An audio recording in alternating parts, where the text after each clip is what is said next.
Welcome everyone to Touching Base. I'm your host, Eric Arnold. Tonight, I'm joined by my friends, Andrew Naw, Andy Enck, and Joe Olson. Guys, how you doing tonight? Hey, Eric. Good for a Tuesday. As most of you know, we record on Tuesdays. Even though you guys are probably watching this the rest of the week, it is Tuesday night. We got a bunch of topics we want to talk to you guys about, but always the important question: what are you guys drinking tonight? Tonight, I've got out the Mad Hopper for my mad comments you're about to experience. Well, I can't wait. I got a Black and Tan that's so much mixed. It's Black and Tan anymore. I've been sipping on it. It's been sitting there long enough. It's starting to. Little Guinness Angry Orchard. And I have a very exciting evening to celebrate. I am finally not drinking Land Shark anymore. I have I forgot what it is already. It's the Flying Dog Chesapeake Wheat, and it is, I've had a taste. It is delicious. Wheat. Chesapeake Wheat. And it is absolutely scrumptious. Highly recommend. Great summer beer. Well, if you're looking for a real summer beer, you're going to go no farther than Mully's, who once again are sending over some blood orange blondes. Although I sent them an email this week, I haven't heard anything back. I don't know if this is going to be the end of it. I'll drink their beers no matter what. I actually love Mully's, so if you're in the Southern Maryland area and you get a chance to hop over there, I know that they've got some live music coming up this Friday. So if you're watching this and you see that, hop over there, this Friday and try one of their new ones. They got a dark one that just came out that it seems like it's going to be tasty and shrunk very well. You said a hop over there. That was good. You like that? Yeah, that little play on words. I'm stealing one of Joe's mad comments. Lots of things happened this past week. We probably won't get a chance to talk about all of them, but I want to try to get through as much as we can. The first one being, there was actually some soccer. And normally we don't talk a ton about this. I know we've talked somewhat, but the EuroLeague Championship happened, and we were even talking about it in our kind of group text. So I wanted to bring it up here tonight. Were you guys watching? Did you pay any attention to it? Well, I will tell you what. First of all, yes, I absolutely paid attention to it for a couple of reasons. One is because there hasn't been like a global soccer tournament really available for the last couple of years. I mean, last year's Euro was canceled, and this year's was not only one after a canceled tournament because of COVID, but it was also an exceptional tournament, of course, culminating with an Italy win over England in penalty kicks, 3 Lions going down 3-2 in penalty kicks. Kind of, overshadowing the exceptional game and tournament that both teams played was the kind of racial comments that came out against the three. Not kind of racial, lots of racial, undertones coming from the back of social media, dark forces, Absolutely. And, it was a coincidence that the 3 English players that happened to miss their penalty kicks were all players of color. They're all exceptional young players, and that was unfortunately overshadowed by the fact that, they were all gathered up in this racial slurs and attacks against them because they missed their penalty kicks, and it ended up costing them the Euro Championship against Italy, which would have been... It seemed like it was jet fuel, that's one of the comments I'm stealing from Twitter. But it just seemed like, if they had been anybody else, it wouldn't have been a big deal. But it just really just ignited the hatred. Now we all know, fan is short for fanatic, and you've got a bunch of fans out there watching who are losing their minds because they really thought, the cup was coming home after 55 years, and, they're playing in Wembley. It was a phenomenal game. Some questionable calls and that kind of good stuff, but overall, even as someone who's just an average soccer fan, I thought it was absolutely incredible. And then you've got some guys who are watching on the internet who lose their mind afterwards. And probably get a little bit braver than they might be in person, and choose to make some comments that were, just full of racist, a lot of just emojis and everything else. What did you guys think about that? We don't condone any of that kind of stuff. We never, that's not our thing. We recognize that we're kind of we're 4 white males who like to talk sports. But it was disgusting to kind of see. My initial take on it, to be quite honest with you, is that it's just those people who are on the internet who get a little brave. They wouldn't say this kind of stuff to their face. I'm disappointed that these thoughts are in their heads. But it's just the internet strikes again for all the good stuff and the funny memes and all that kind of good stuff that's out there. It also gives a platform to some of these idiots, and that's what they are. They're delaying our progress. I can't stand these guys, but sadly we've met these guys before. I don't know. Those are kind of my initial thoughts on it. Yeah. I'm going to say one more thing, and then I'll let the other guys talk, and I'll shut up for a minute. But the two last opinions I have on this are, one, that it's really, really sad that the fact that there were 3 players of color that missed penalty kicks in such a crucial moment in a championship game was pounced on by not only folks that are cowards and can't come up with something intelligent to say, and so they resort to racial tones against their countrymen who are representing them. So that's one thing. The other thing is that it's very, very sad that the media pounced on that, because if it was 3 white players, right, that it wouldn't be such a story. And I hate that there's so much of this out there still that it is a story. And so those are the 2 things that I got out of that. And it really just detracted from an exceptional tournament soccer game, like I said earlier. So over to you guys. Yeah, so I did watch a little bit. I think we mentioned in the pre-show about it being on at different times where there's less stuff going on, so I probably caught a little more than I usually do. So I watched a little bit. I'm not into it. I usually watch if the U.S. is playing. Otherwise, I'm like, eh. But as far as all the racial stuff, I also mentioned in our other show that I've never hated any. I don't hate anybody, but as far as disliking people, there's things on my list that have nothing to do with race or color. Shows you watch, beers you drink, teams you root for. Yeah, not nearly high on the list. Yeah, I mean, I've never imagined even looking at people and thinking that, oh, that person's whatever. I just think, oh, the damn Chicago White Sox fan. Right, that you're guy. out. Yeah, That's you're nothing done. to do with the face. So for me, it's hard to wrap my head around. That's all. I'm aware of it, but I still just can't wrap my head around it. Yeah, I agree with a lot of that exact sentiment. With racism, with sexism as well. There's disparaging comments about women in they go hand in hand. Yeah, and it's some of the things that I'm exposed to. It's hard for me to believe sometimes because these things are so, like, reprehensibles doesn't even cover it, right? Like, these things are so hard for me to imagine, like, another person saying to another human being. Like, I don't know how you get to be that ignorant or how you get to be that hateful, intentionally or otherwise. To whittle down someone's athletic feat or athletic performance or unsuccessful performance, whatever it is, to that level. I don't see how that calculus ever heads up, and it's not supposed to, right? It's just a bunch of loud mouths. Right, they're idiots. Yeah, I mean, that's too kind, right? Because there's idiots that would be offended by being lumped with them. Yeah, right here. Yeah, exactly, present company included, right? Like, right. it's just we're giving them too much time because it's just like they're not deserving of our attention. No, we were talking, and we can get into it just for a quick second. The internet itself seems to be, just a land that gives all these people an equal opportunity to speak. Because honestly, there's people I work with, like when they say anything, I hate saying it, they have no credibility with me because they sit there and go like, I've met you, we've had other conversations, you're an idiot, and whatever you're talking about right now, 99% chance I'm going to be on the other side of it, and it has nothing to do with anything else besides like just kind of more focused, work mode. I know what they're talking. I know if they are credible or not. On the internet, you've got one idiot, who sends out a retweet, and they all get given kind of the same credibility. And that, I hate that. For all the good that the internet has, God bless, man. The credibility of these, people who are under, Dave 69, or whatever, 3 Lions 69er. It gets to then spew out stuff, and he gets the same instant credibility as somebody else. Just blows my mind. Yeah, and I was kind of speaking to that in our pregame as well. Like, I can't stand that either, right? Because these, subhumans, they're just like, some of them are just going out of their way to make hay, right? Like, they just want to get a click. Yeah, exactly. To be seen, to be heard, to think that they matter, for people to talk about them.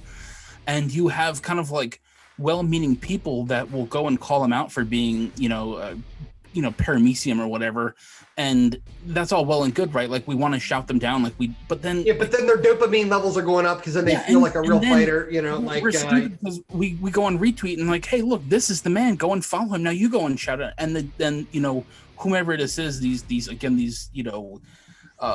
subhuman characters. Trolls, Yeah. Again, I don't want to give them too much credit. Like they have a platform. That's what they wanted, right? So it's just like, very few times do you see, or very, very seldom do you see people going and like trying to shield like the original offenders, identity. It's just like, don't give them that platform. Just like, I don't say just ignore them, because that's not solving the problem either, but like find a better way to scream at them. I don't know. There's a lot of internet out there, Enck. Yeah.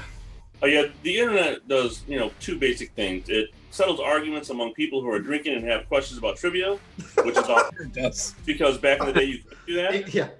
But also, if somebody has some weird fetish or weird thinking about a certain philosophy of people or person or place or thing, it gives them instant access to other people who they wouldn't normally have access to. So they verify these lines of thought or these horrible feelings about people or whatever. It just gives them. There's other people like me. Yeah.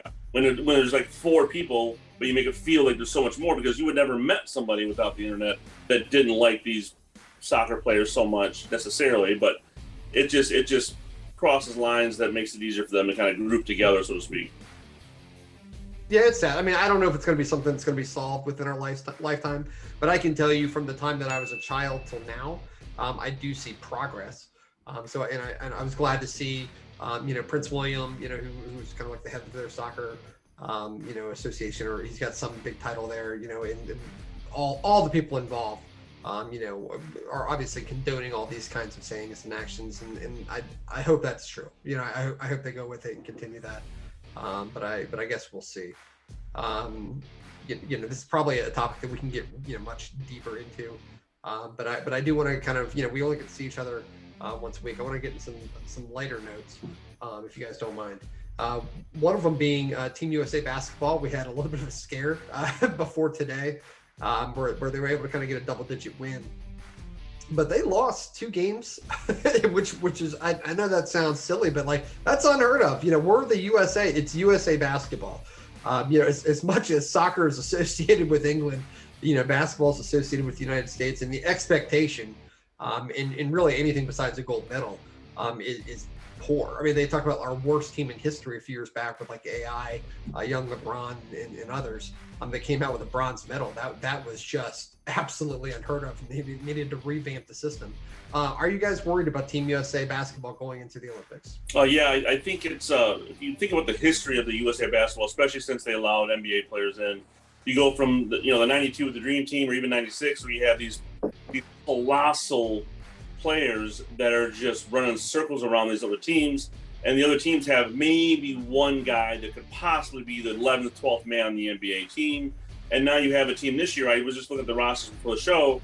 There's one guy, Jeremy Grant from my Detroit Pistons, who's never made an All-Star game, which still puts him at a top 1% of the population of basketball players in the world. But you think about the amount of people in the NBA. You have a guy without any All-Star appearances. It says something about the tiers within the NBA, but also the players around the world have kind of closed that gap a little bit as far as chance, competitiveness, and ability. And now they've had almost 30 years now to follow the blueprints that the Team USA has had, and they know kind of what they need to have to compete with the United States team. I'm going to give you guys another perspective to consider, right? So the NBA team filters guys into Team USA. There's a couple guys on the G League that have been called up for various reasons and everything like that. But I watched a little bit of the game tonight against Argentina, and I'll tell you what I noticed, even in a winning effort for the U.S., is that the international team, they care, they play defense, they hustle, they don't get just run over, right? And I kind of, even though the U.S. was winning, I found them to look kind of lazy, Yeah. And so I have no reason to believe that the losses to Nigeria and Australia the last few nights, I think that there is a little bit of a culture where they just assume that they're going to be better. And that's not going to be the case anymore because of a lot of the points that you guys just brought up. Yeah, as is documented, I'm not an NBA guy. I don't think I really have ever been a huge NBA fan. I liked it a little bit when I was a kid around the Dream Team era and kind of subsequent. Yeah, who wouldn't? Olympics. I enjoyed, quite a bit watching those Olympics, but and even the NBA to a point. But now I feel like anytime I do tune into the league, it's a shell of what it used to be, right? Like Joe called out, like hustle and playing defense. I feel like now, again, I don't watch a lot of NBA, so forgive me. I know there's teams out there that claim they play defense, but you just don't see those kinds of things. Guys get out of the lane so they don't end up on a poster, right? Like, it's just like, it doesn't seem like the league that I really liked when I was going to summer camp and talking about Summer Olympics and things like that. And, 92, 96, whatever it was. So I just feel like the league's changed a lot. The caliber of players may be better, but it's just like the league is different, in my opinion. Again, largely an informed opinion. Well, yeah, I mean, I think it's an accumulation of all these things. One, NBA season just ended, so these guys are just kind of getting together. So the idea of building chemistry or playing together, hasn't really happened yet. So they're relying purely on athleticism, and that's what these exhibition games are kind of supposed to be for to give them a chance to gel. But Andy, I think you hit it on the head too. The world is catching up.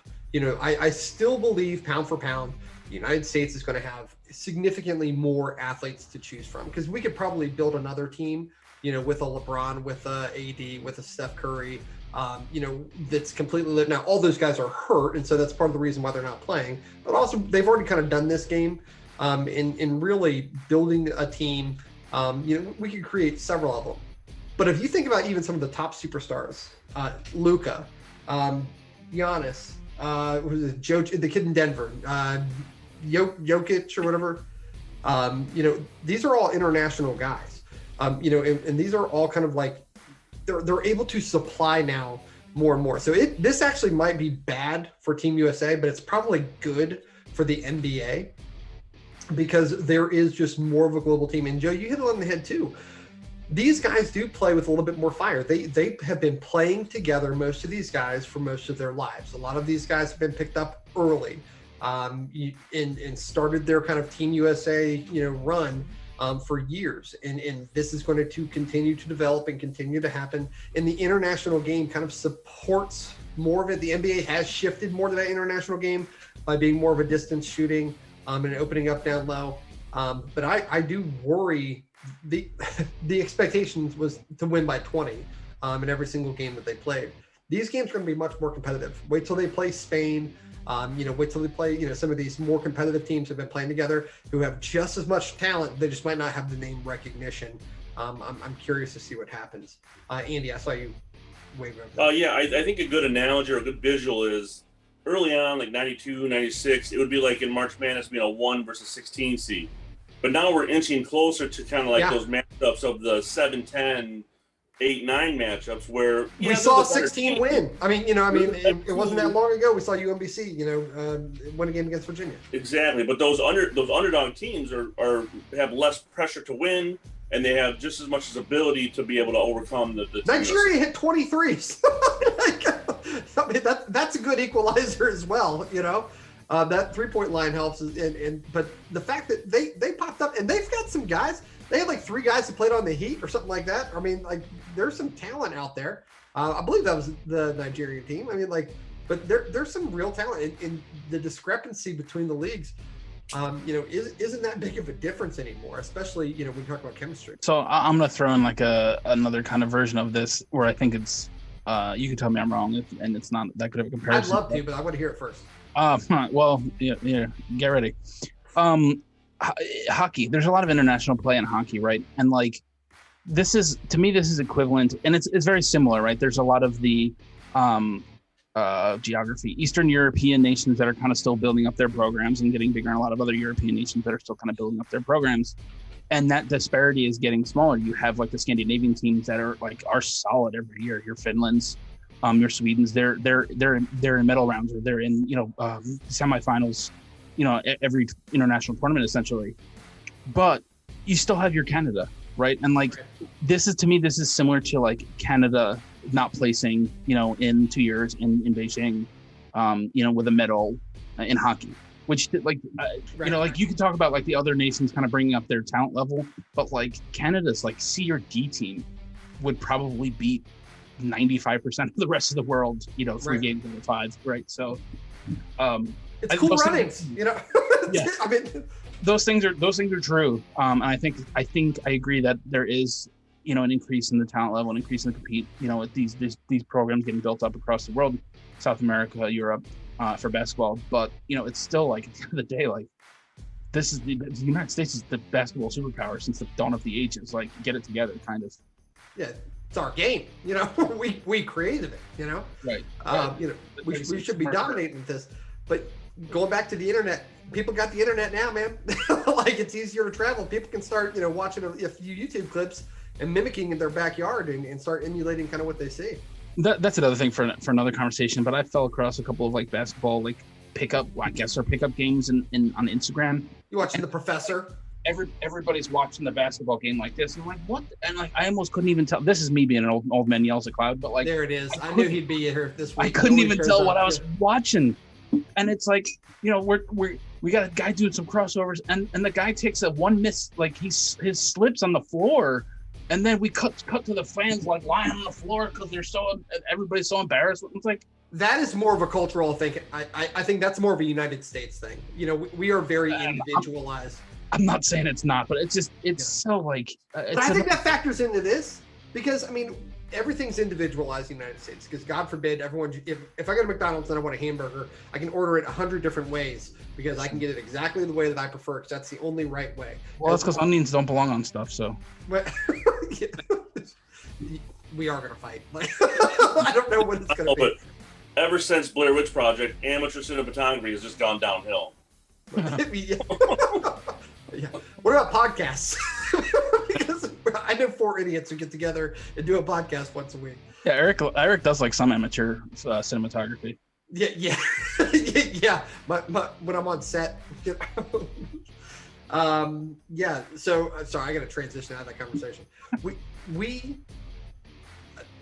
You can go back to a little bit of the culture. You know, it is an individual game. I go back to when Team USA basketball really did well. I do think of games when there were defined roles, and everyone kind of knew who it was going to be. It was Carmelo Anthony was going to be the scorer a few years back. James Harden was the scorer a few years back. Kobe Bryant went to Coach K and said that I just want to play defense. I'm just going to be the guy who guards the other team's best player and take them out of a game. You know, I don't know if this team has that quite yet. I hope that they're able to find it. It seemed like they found some rhythm today, but I don't know about the consistency of this team. And I really hope that they're able to find that going through. The last thing I want to talk to you guys about is actually something that just kind of came up in the news lately. It doesn't seem like that big of a deal, but to me as a local guy, I think it's going to become a big deal. I want to kind of get your opinion on it.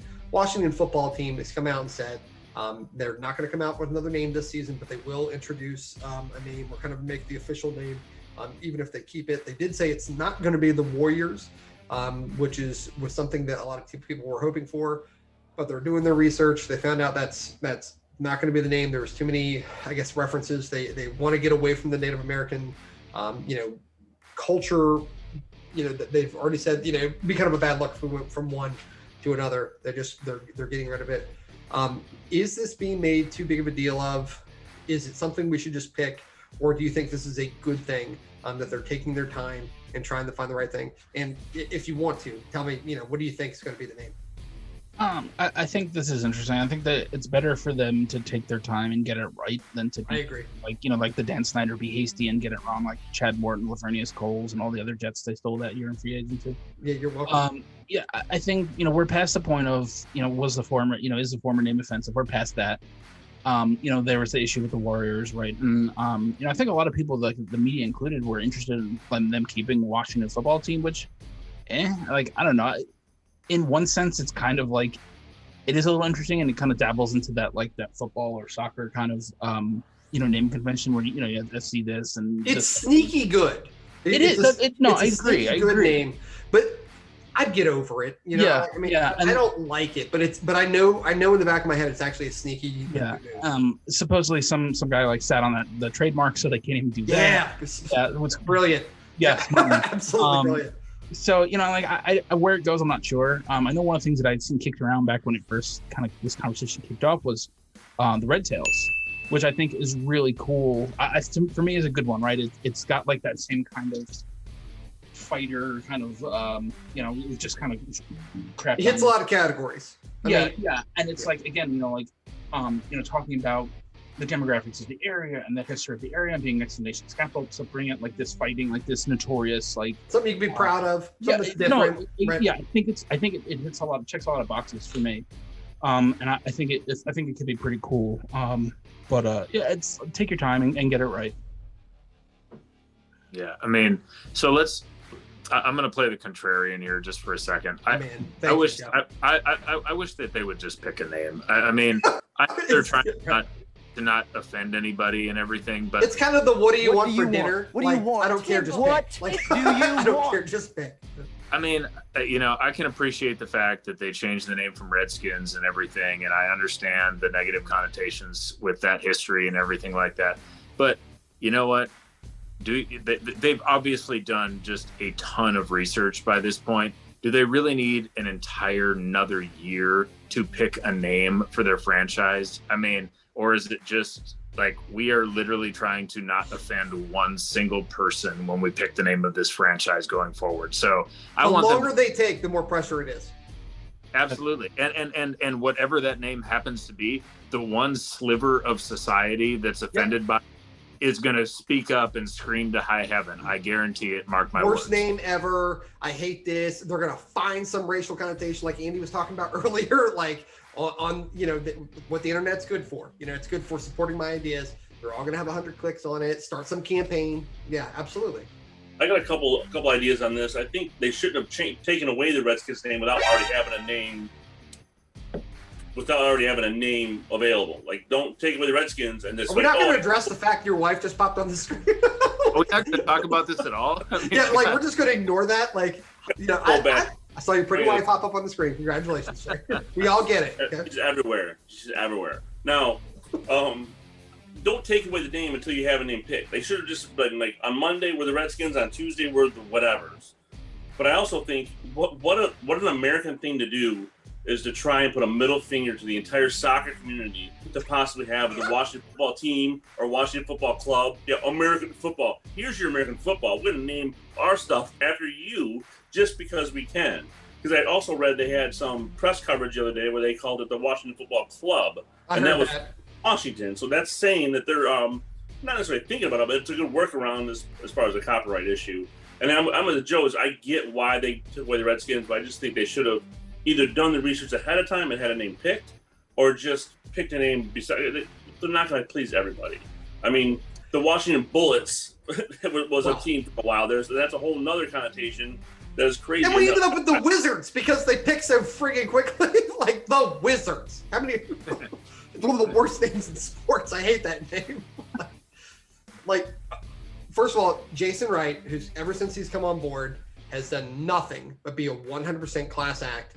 I would do anything to interview him on this show because he really has done every single step of the way. He's done this right. He's been open with the fans. He's been on social media quite a bit.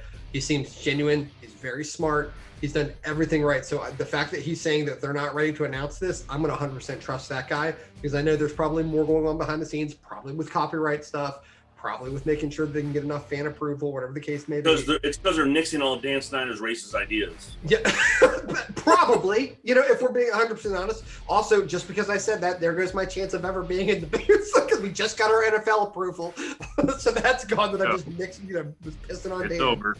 But that was fun. Dan has a bunch of dumb ideas that he thinks are the greatest things ever, and I guarantee they're spending a lot of their days, more than they ever anticipated, saying, Dan, that's a stupid idea. So I guarantee he names one of them. Apparently Warriors was number one on his list because he liked the alliteration of the Washington Warriors. You can keep all the logos and emblems and that kind of good stuff. I think I've been on record saying I'm a Red Wolves guy or a Wolves guy, any one of those things. I want to go howling at the stadium every time it's third down or every time they score a touchdown. You can do that regardless. I could, but I'm going to look ridiculous. That being said, okay, I'm going to get to it in a second. Jason Wright, stay the course. Take as long as you need. It bothers me, but you know what? I trust you on this. I haven't had a whole lot of trust in this organization for a long freaking time. Don't play with my trust, but please pick a name, go with it. I'll support you no matter what. Even if it's the Washington football team or Washington football club, I'll still go with it. The only thing I did see recently too was they're trying to get rid of all of the old Redskin paraphernalia. So if people are entering the stands wearing Redskins gear, there's been a question of how is that going to be handled. Now he came out and said we don't know how we're going to handle that yet. Now personally, I can't imagine there's any other way than allowing them to watch the game that they paid for. You handling it by not handling it. There's that's not worth your time and energy to get rid of that stuff. It's not. It's part of your history. I mean, you might not like it. I don't know if they do some kind of like fan exchange. If you bring in your old Redskin gear, we'll give you new, something to replace it with or something like that. But I'm sure that's going to be a part of it. They might offer T-shirts or something like that to every single person who walks into the game. Trying to change it, but I think that's probably a little too far for me. I don't know. Do you guys think that's going to be any chance they handle it that way? Like, how do you think would you handle it? Getting rid of all the Redskin stuff. Is that fair?